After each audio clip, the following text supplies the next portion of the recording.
Hello everyone, welcome to the channel. और आज हम शुरू करने जा रहे हैं क्लास 11th पॉलिटिकल साइंस का चैप्टर नंबर 8 लोकल गवर्नमेंट्स। तो let's get started. Local government हम सब ने अपनी जूनियर क्लासेस में पढ़ रखा है कि आखिर लोकल गवर्नमेंट्स हमारी कौन कौन सी होती है। वो गवर्नमेंट जो आपके लोकल लेवल पर होते हैं। हम सबको पता है कि लोकल लेवल का मतलब क्या है यहाँ पर, कि आपको पता है हमारी पूरी एक स्टेट गवर्नमेंट है, सॉरी पहले आता है आपकी सेंट्रल गवर्नमेंट जो पूरे देश की है। फिर आता है आपकी स्टेट गवर्नमेंट जो हर एक स्टेट की होती है अलग अलग। फिर आते हैं उस स्टेट गवर्नमेंट के अंदर जो आपको पता है आपका स्टेट के अंदर सिटीज भी होती है, टाउन्स भी होते हैं, विलेजेस भी होती है। तो वहां पे जो गवर्नमेंट होती है that government is called local government. और इस चैप्टर के अंदर हम इसी लोकल गवर्नमेंट को कवर करने वाले हैं।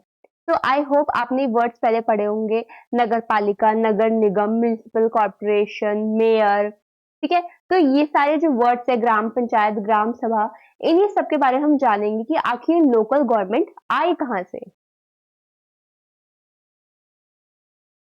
तो इंट्रोडक्शन में क्या है, हमारे देश में इन अ डेमोक्रेसी हमारे पास एक इलेक्टेड गवर्नमेंट तो है जिसे हमने चुन रखी है। ये एक सेंट्रल लेवल पे भी है और स्टेट लेवल भी। सोचो इतना बड़ा देश है इंडिया, उसको आप सेंट्रल लेवल पे क्या कर रहे हो, उसको आप अच्छे से उसे मैनेज कर रहे हो। आप सेंट्रल लेवल में वो क्या करेंगे, वो बाहर के देशों के साथ जो हमारे रिश्ते इंटरनेशनल रिलेशन आते हैं उसके अंदर डिफेंस हो गया, कम्युनिकेशन, इन सबको वो मैनेज कर रहा है। फिर हर एक स्टेट आगे अपने अपने स्टेट को मैनेज कर रही है।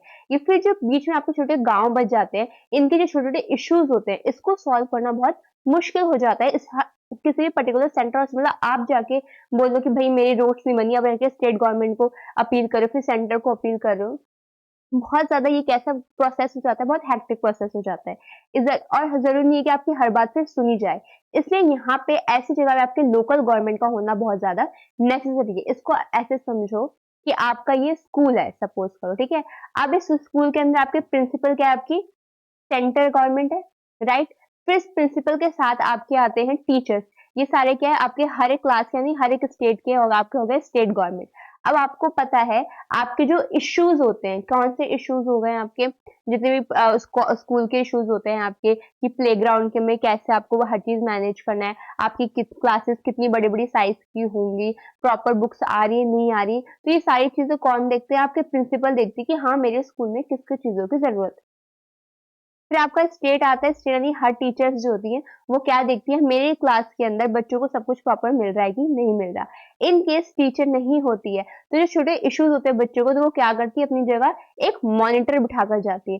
वो मॉनिटर क्या करता है, उनकी एब्सेंस में वो सब कुछ मैनेज कर रहा होता है, राइट। बट यहाँ पे उनकी एब्सेंस में नहीं, बल्कि वो देती है कि मैं हूं, लेकिन मेरे साथ आपके पास भी पावर है कि आप क्या करोगे, क्लास को मैनेज करोगे, या फिर जो क्लास को आप मैनेज करोगे, इसको आप देखोगे। तो लोकल गवर्नमेंट एक मॉनिटर की तरह ही होती है जो आपके एक स्टेट के अंदर क्या करती है, लोगों की जरूरतों को पूरा करती है। इसलिए बहुत जरूरी है कि लोकल लेवल पर भी एक इलेक्टेड गवर्नमेंट हो जो कि हर एक पर्सन के लोकल अफेयर्स को देखे। तो इस चैप्टर के अंदर हम देखेंगे आखिर इंपॉर्टेंस क्या है लोकल गवर्नमेंट बॉडीज की। फिर इन लोकल गवर्नमेंट बॉडीज के लिए हमारे कॉन्स्टिट्यूशन में अमेंडमेंट्स बने हैं, 73rd और 74th अमेंडमेंट, हम उनके बारे में पढ़ेंगे। फिर इन लोकल गवर्नमेंट बॉडीज की क्या क्या फंक्शन है और क्या क्या रिस्पॉन्सिबिलिटीज है।